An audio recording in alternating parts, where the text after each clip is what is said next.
The history of Chanel. Even if you know nothing about fashion, there's one brand whose name you're bound to recognize. Chanel, with an iconic perfume that's been worn by the likes of Marilyn Monroe, and tweed two-piece sets that have been duped to high heaven, and purses that get more and more expensive with each passing year. It's clear that the 100-year-old brand is not only a household name, but a staple of the high-fashioned world. But did you know that that wasn't always the case? In today's video, we're going to be taking a look at the iconic fashion house's history over the past century.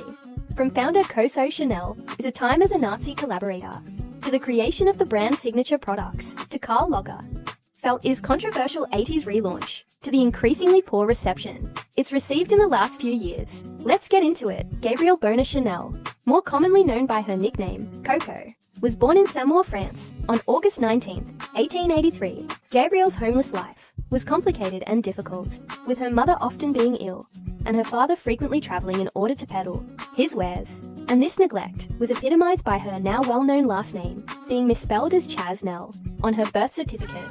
Following the death of her mother at the age of 11 and the subsequent abandonment of her father, she and her 3 sisters were placed in the custody of the Sister of the Sacred Heart in Ozine, a convent with an affiliated orphanage. Her life at the orphanage was arduous and demanding, but it also inadvertently contributed to her future career, as it was where she first learned how to sew.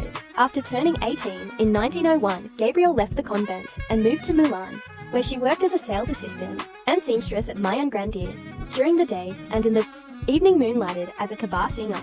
It's rumored that one of her signature songs, Qui Quavo Coco, served as the inspiration behind her famous nickname, although others have said it stemmed from the French word cotte, meaning kept woman. While working at the cabaret, she met Etienne de Bazin, the son of a textile entrepreneur, and she eventually became his mistress, living with him in his chateau for several years. Because of Bazin's wealth and high social standing, Gabrielle was able to meet the crème de la crème of French society, allowing her to make the sophisticated and influential connections that would serve her well in the future. In 1908, Gabrielle entered an affair with Arthur Capel, a wealthy member of the English upper class, who later moved Gabrielle to an apartment in Paris. She had begun designing hats while living with balls on, but after the hobby proved fruitful, she became a licensed milliner in 1910, and along with her lover's financial backing, opened her first hat boutique at 21 Rue Commone under the name Chanel Mode. At the time, women's headwear, which signified that you were none part of the working class, was elaborate and bulky, something Gabrielle once admonished, saying,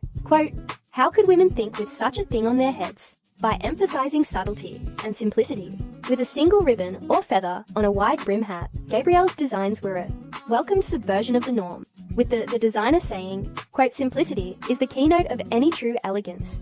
This venture was a success amongst Bonn's social circle, but eventually became a citywide phenomenon after the well-known French actress Gabrielle Dora wore one of Gabrielle's hats while performing on stage in 1912. In the wake of this popularity, Gabrielle decided to expand her business, moving to Deauville with KL in 1913, where she opened another boutique which sold her signature hats, as well as luxury clothing suitable for leisure and sport. Taking inspiration from the last seaside resort, Gabrielle began selling fisherman-inspired striped jersey blouses, with both the design and material being more comfortable than the stiff fashions that were popular during the Belle Époque period. Up until that point, jersey had been primarily used for men's underwear, and by incorporating the material into her designs, Gabrielle's clothing was both surprising and sensual. Gabrielle enlisted her sister, Antoinette, and her paternal aunt Adrienne to model these designs, and the 2 women paraded around town in these Chanel creations as a form of advertising. With its hobble skirts, corsets, and layers upon layers of fabric, Edwardian fashion was as restrictive as it was extravagant. But Gabrielle's designs were the opposite, being simple, relaxed, and ironically enough, affordable. And this, the casually chic style, became a staple of the brand, with women beginning to see more freedoms and liberties. Gabrielle's comfortable ensembles captured the spirit of the times, and she was credited for breathing a new life into the French fashion scene, with Harper's Bazaar raving over the brand in 1915. Quote, "The woman who hasn't at least one. Chanel is hopelessly out of fashion, having gained prominence for her sporty silhouettes amongst the fashionable French elite." Gabrielle opened her first couture house in Paris in 1916. After hiring 300 workers, she released her first haute couture collection, which featured uncluttered styles, boxy lines and shorter skirts. That same year, Mayan Rhoda became the exclusive manufacturer of Gabrielle's signature jersey material, with the elastic fabric helping her achieve the soft flowing lines that were necessary to emphasize a woman's natural shape, which happened to coincide with the diminishing popularity of corsets. And unlike many other textiles, which were in short supply because of World War I, jersey remained accessible and affordable. This BR shop proved to be so lucrative that after a single year, she was able to reimburse Arthur Capital on his original investment and also purchase another location at 31 Rue Tourne in Paris, her largest thus far, which housed a boutique salon workshops, an area, and serves as the brand's headquarters to this day. Having already made a name for herself as a fashion rebel, Gabrielle was one of the earliest designers to begin making trousers for women, producing sailor pants and beach pajamas in the late 1910s, which combined traditionally feminine motifs like pearls and flowers with masculine fabrics and silhouettes. This was considered quite the risque move, as the scandalous silhouette was associated with the bedroom. But by the mid-1920s, they had become a staple amongst wealthy ladies and a fixture of the Chanel brand. Gabrielle was not only a designer ER, but a trendsetter with her independent lifestyle, serving as an example of the modern woman, while Chanel's bobbed hair and practical designs helped make the androgynous Garonne style a staple of the Roaring Twenties. The Garonne style, or tomboy style, took its name from Victor Margaret's 1922 novel Le Ron, which featured a female protagonist who wore clothes, slept with both men and women, and sought out her own career.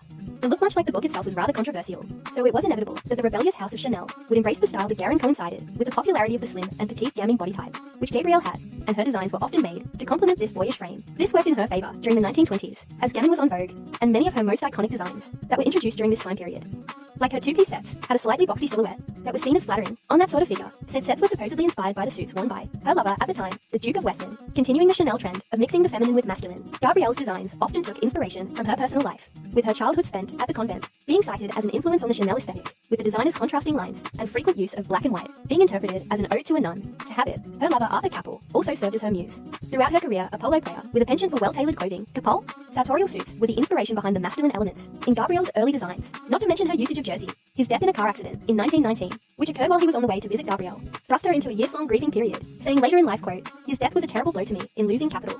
I lost everything. What followed was not a life of happiness."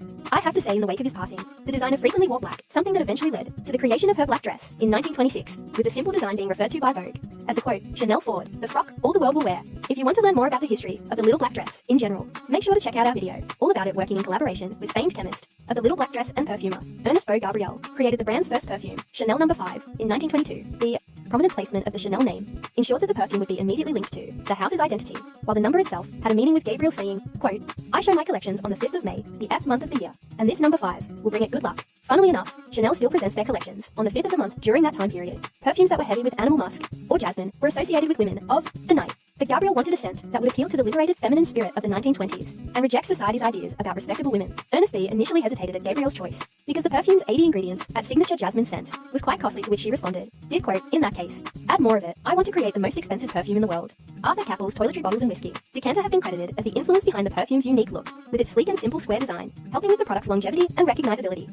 In 1924, Gabrielle made an agreement with Pierre and Paul W. Heimer, the directors of the perfume and cosmetics house Bourjois, to create the entity Parfum Chanel with the word Heimer, agreeing to provide full financing for the production, marketing and distribution of Chanel No. 5, as well as other Chanel branded perfumes, cosmetics and skincare products. They received 70% of the profits from this successful venture, while Gabrielle, who had licensed her name and withdrawn involvement in business operations, received 10%. Unhappy with the arrangement, even attempting to renegotiate the original deal, Gabrielle once called Pierre Heimer, quote, "the bandit who screwed me," and she spent decades fighting for full control of Parfum Chanel. But we'll get back to that. Inspired by the opulent jewelry given to her by her various aristocratic lovers, in the 1930s, Gabrielle recruited Count Diont and Duke FCO de Verana to open an atelier completely dedicated to costume jewelry, which is something still heavily utilized in the brand's aesthetic today. While some of these initial jewelry collections were more high-end, featuring precious gems and expensive metals, by the end of the decade, they began incorporating faux pearls and stones. These coveted yet technically cheap pieces were worn by Gabrielle herself, who once said, quote, "Jewelry is junk and should be worn that way. It should be worn merely because it is interesting or decorative, and never with an eye to its value." Because most of Chanel's garments were understated, these eye-catching accessories helped elevate the ensemble and create balance, and the popularity of their phone necklaces and brooches helped rid costume jewelry of the negative connotation it had developed following the Great Depression in 1930. The French designer traveled to Hollywood, where she met MGM producer Samuel Goldwyn, requested that she costume 1931's Twice or Never and 1932's The Greeks Had a Word for Them. This arrangement was beneficial for both parties on Goldwyn's end. He was able to tie his leading ladies to the Chanel brand, which had a reputation of being fashionable and elegant, while Gabrielle was able to introduce her designs to an even wider audience and develop a relationship with the influential Hollywood elite. It was around this time period that Gabrielle began to heavily incorporate the camellia flower into different Chanel products, from jewelry to dresses, and since become as synonymous with the brand as its interlocking CA logo, rumored to be. Her flower camea has adorned the designer's coffin, along with orchids, ailus, and gardenias. Gardenias were another frequent Chanel motif, with the scent even making its way into perfume. In the wake of World War II, Gabrielle shut the doors of multiple Chanel shops as a result of this closure. 4,000 female employees lost their jobs, with some suggesting that Gabrielle had used the war as an opportunity to retaliate against the employees who had strived for higher wages and shorter work hours a few years earlier. Although there was no clientele for couture at the time, demand for Chanel goods was still high, as many American soldiers were tasked with the job of purchasing perfumes and accessories as souvenirs for their spouses and mothers back home. Although there was almost no Chanel print advertising at this time, the fragrance's sales flourished, increasing tenfold between 1940 and 1945, amounting to 9 million annually, which is over 150 million today. Following the Nazi occupation of France, in 1940, Gabrielle immediately sought refuge in the Hotel Ritz, which was also used as the headquarters of the German military. While there, she met Hans Gunther von Dinklager, who worked alongside the German embassy and was believed to be a Gapo spy. Although Gabrielle's romantic liaisons had been hot gossip for decades, and her anti-Semitic views had been well documented, this affair brought up suspicions of Nazi involvement, and evidence has since been uncovered of both her agent number and code name. Besides her long-held prejudices towards Jewish people, Gabrielle is believed to have been incentivized to partner up with the Germans because of her long-standing feud with the Wehrheimers over Parfum Chanel. With the Nazis seizing all Jewish-owned property and businesses, Gabrielle had the perfect opportunity to regain control of the entity, and more specifically, its most profitable product, Chanel No. 5. Because the Wertheimer were Jewish, Gabrielle attempted to use her position as an Aryan and Nazi informer to petition German officials to legalize her right to sole ownership, writing in a letter in May 1941, quote, "Parfum Chanel is still the property of Jews and has been legally abandoned by the owners. I have an indisputable right of priority. The profits that I have received from my creation since the foundations of this business are disproportionate. You can help to repair, in part, the prejudices I've suffered in the course of these 17 years. What she didn't know was that the Wertheimer, who had anticipated the Nazi seizures and fled to America, had legally turned control of Parfum Chanel over to the Christian French businessman Félix Amo. The year prior, thwarting Gabrielle's attempts at reclaiming the company. Amo later returned the company to the Wertheimer following the war, and the family is still the controlling shareholder of Chanel to this day. At the end of World War II, Gabrielle's wartime activities led to her eventual arrest, and she was interrogated by the Free French Purge Committee, but without any documented evidence or witnesses. She was eventually released.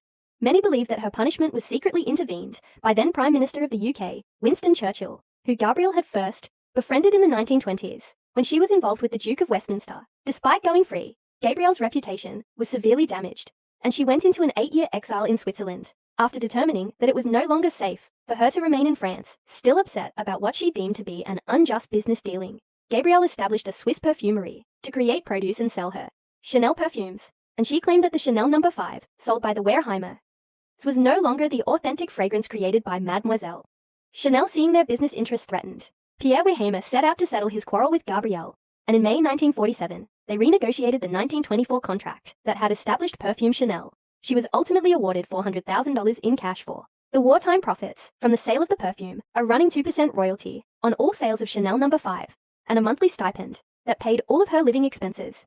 No matter how big or small, this arrangement made her the richest woman in the world at the time. In exchange, Gabrielle closed her Swiss perfumery and sold the full rights to the name Coco. Chanel. By the 1950s, the Chanel brand was better known for its perfume than its clothing, as Gabrielle's couture house had remained closed throughout the war and her exile, besides being immortalized in the artwork of Salvador Dali and Andy Warhol.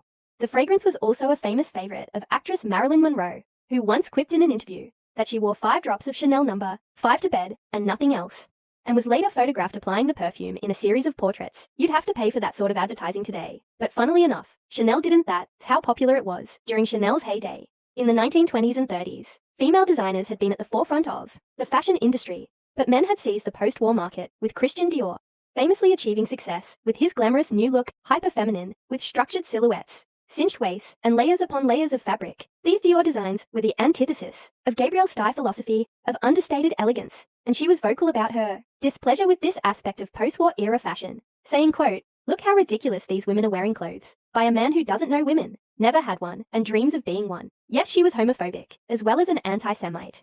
Her distaste for Dior's designs, and the designs of his male contemporaries, inspired her to get out of retirement at the age of 71 Lagerfeld's resume proved that he had what it took to bring a brand into the modern era, making him the perfect person to fix the floundering house of Chanel. As mentioned by the 1980s, the brand was hanging on by a thread, but Lagerfeld left it the opportunity to bring it back to life. Once telling the New York Times, quote, "Everybody said, don't touch it, it's dead, it will never come back. But by then, I thought it was a challenge, of course. His salary of $1 million per collection no doubt helped ease any worries, although Lagerfeld had made a name for himself with his avant-garde designs for his debut Chanel Couture collection. In 1983, he showed restraint with the designer, opting to simply reinterpret the brand's most identifiable motifs through a contemporary lens. This was praised by critics, with Bootsy Gilra saying, quote, "If Mademoiselle had been sitting at the top of the staircase today, I think she would have been very happy. It's a wonderful collection." And in the Chanel tradition, down to the last detail fashion designer, Sonia Riel, shared a similar sentiment, quote, "I take my hat off to him. It was a very beautiful collection, and it is a real homage to Chanel.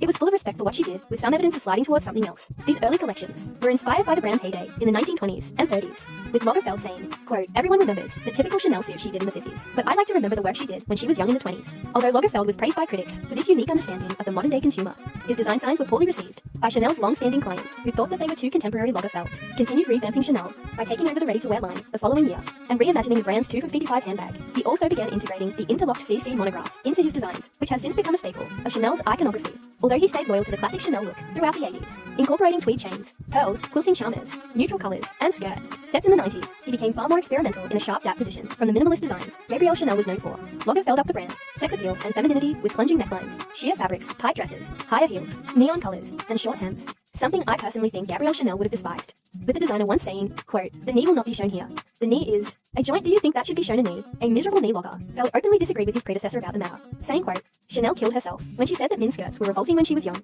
She took the jersey used for underwear and made it into dresses, which in those days was quite extreme, as the miniskirt in the 60s.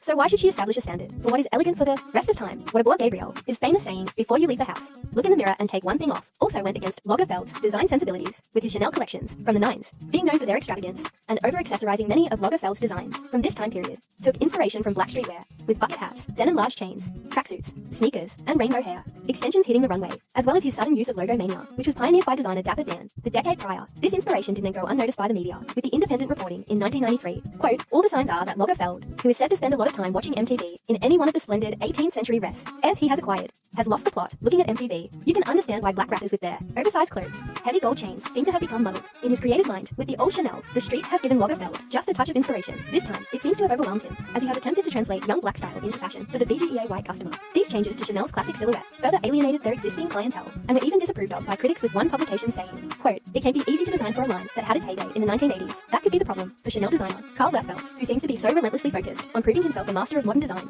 that he has forgotten that Chanel customers want dependable clothes with a hint of new trends. Instead, he has given them little else but trends, asymmetrical, hems techno, fabrics double layer garments, low side accessories." But by that point, it didn't actually matter what they thought, as Lager Feld had already succeeded in breathing a new life into the brand, which brought with it new buyers. The designer himself didn't seem to take the criticisms to heart, saying, quote, "What I do, Coco would have hated. The label has an image, and it's up to me to update it. I do what she never did. I had to find my mark. I had to go from what Chanel was to what it should be, could be what it had been to something else." Funnily enough, despite how it was received, at the time, this is probably the era of Chanel that is most fondly remembered today, while Chanel No. 5 remained popular, with actress Carol Kay becoming the face of the perfume. Since the mid-80s, handbags had grown to become one of the brand's most popular and profitable products, and they were even carried by Princess Diana, who Lagerfeld later named a handbag, after, with accessories becoming such a lucrative part of Chanel's business. In 1987, the brand introduced its first line of watches, which paid homage to the shape of their perfume bottle, and they eventually released the J12 in 1999, which was praised being the first truly unisex watch. Just as Gabrielle had done back in the 1950s, Lagerfeld built up a collection of model muses, which included familiar faces like Naomi Campbell, Cindy Crawford, Helena Christensen, Kate Moss, Linda Evangelista, Devon Aoki, Claudia Schiffer, and Amber Vader, who all epitomized his vision of the modern Chanel woman. Besides making regular appearances on the catwalk, these models were also featured in multiple advertising campaigns, although only one was seen as the new face of Chanel model. Claudia Schiffer was actually discovered by Lagerfeld at the age of 19, with the designer persuading her to make her runway debut with Chanel. Schiffer was an instant success, becoming one of the most famous models of the era. But she never forgot where she got her start, and she opened and closed multiple Chanel shows over the course of the decade, having the honor of being a Chanel bride a whopping 11 times as Chanel moved into the 2000s. Lagerfeld continued to expand the brand, eventually becoming affiliated with the brand. Schneider, who had befriended Gabrielle, was even dressed in Chanel for the 1962 movie Picasso 70, while Denu was the spokesmodel for Chanel No. 5. Throughout the 1970s, former First Lady Jackie Kennedy also had a fondness for the brand, often wearing Chanel or its authorized counterfeits over the course of the decade. This included the infamous pink suit that she wore in 1963 when her husband was assassinated, which made the Chanel suit one of the most recognizable pieces of clothing of the era. In 1971, at the age of 87, Gabrielle Coco Chanel passed away, and having not named a successor, the fashion world wondered what the future had in store.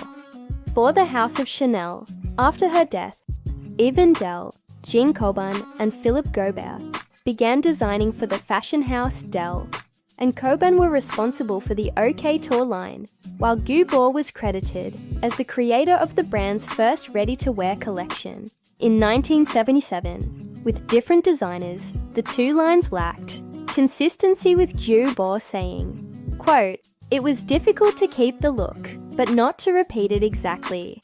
And this further weakened Chanel's brand identity." And some fans even complained that the ready-to-wear line made the brand lose its mystique because it was becoming too affordable and accessible. The couture line was frequently criticized for being behind the times, with complaints being directed towards the lack of creativity and originality, with many critics pointing out that they were near exact copies of Gabrielle's previous designs. By the end of the decade, Chanel was in serious decline, with the only notable public figure who still wore the brand being Nancy Reagan, a far cry from the trendy ambassadors of prior decades. And by the early 80s, Chanel's accessories, cosmetics, and fragrances were the only things standing between them and bankruptcy. In 1983, more than a decade after Gabrielle's passing, Chanel's owner, Alan W. Heimer, named Karl Lerf as the artistic director of Chanel, which was probably one of the greatest hiring decisions of all time. Born in Hamburg, Germany, in 1933, Lagerfeld managed to come out of World War II largely unscathed, thanks to his father Yves' business dealings, and he and his two older sisters had a relatively comfortable childhood when he was 14. The family relocated to Paris, and while studying art and history, he discovered his passion for fashion in 1955. He met Pierre Balmain, who he worked for as an assistant, then apprentice. And by the mid-1960s, he was designing freelance for a multitude of brands, including Chloe and Valentino, before eventually being hired by Fendi in 1965, which at the time was effectively a family business known for its fur and leather goods. In 1966, Lagerfeld created the company's double F logo and was named the creative director for fur, with these designs being considered innovative and modern. He also led the charge when the company decided to introduce clothing with Lagerfeld, becoming the creative director of the Women is Ready to airline, which launched in 1977. His work at Fendi made them a formidable force in fashion and is credited for helping the company break into the US and Japanese markets. Tying with Ian Loran is one of the most influential designers of the era. Organically, these modern come across less as muses and more like mannequins, instead of keeping their personal style in mind, or what actually suits them. They are often just thrown into whatever has recently been on the runway, and with their head-to-toe Chanel outfits, I feel like they should be walking around with a sign that says, "Sponsored." While Chanel has never shied away from Hollywood product placement, as we've seen, the fact that they are now paying for this promotion couldn't be more obvious. Take Emily in Paris, for instance. You can't watch a single episode without being smacked in the face with half a dozen Chanel logos. This is also the case for the 2021 Princess Diana biopic Spencer. But considering Diana did have a history of wearing Chanel, although not that much, it kind of makes sense. Although I will say that it's kind of funny that Kristen Stewart looked better in these Chanel designs than what they usually put her in. A more recent complaint directed towards the brand has been its decreasing quality and increasing price, as seen with the Advent calendar debacle of 2021, with Chanel charging over $800 for plastic trinkets. A more well-known example is their iconic $255 purse, which, as we've mentioned, is one of their signature items. Back in 1955, the bag was first sold for $220, which is just under $20,500 today. In the 1980s, the bag's price went up to $1,000, which is about $3,700 today. That is an increase, but not an obscene one, especially since the product's quality was sacrificed. But more recently is when things start to get crazy. Between 2014 and 2022, the classic Chanel flat bag went from $4,400 to $8,800, meaning its price doubled in less than a decade. People have hypothesized that this is an attempt on Chanel's end to position the bag as a luxury item, akin to the Hearst Birkin, which is notorious for being as expensive as it is. Valuable value is the key word there, as Birkins are not only known to be well made, but can actually be considered investments. Meanwhile, the modern 255 has received multiple complaints about its cheap hardware and over-processed leather Chanel has been on every fashionista's mind. Recently, as we move closer to the 2023 Met Gala, whose theme Karl Lager, a line of beauty, pays homage to one of the brand's most notable designers, because Lagerfeld has been involved with multiple fashion brands since the start of his career. Wearing Chanel isn't a necessary requirement for attendees, but considering celebrities have a habit of misinterpreting the theme and going for what's obvious, I wouldn't be surprised if we wind up seeing a bunch of tweed suits and Chanel logos on the red carpet. If past Met Galas are taken into consideration, we're likely to see a dozen Chanel ambass boards in underwhelming designs, which is a shame, since they're probably the only people with access to the archive. But I guess we'll see what happens in May. Remaining relevant in the fashion industry for over a century is no simple task, and although Chanel has had its ups and downs, it should still be commended for revolutionizing fashion on multiple occasions. What do you hope to see from Chanel in the future? And are there any celebrities that you think would be a perfect fit for the brand? I hope you enjoyed this video. Don't forget to like and subscribe, and I'll see you soon. Bye.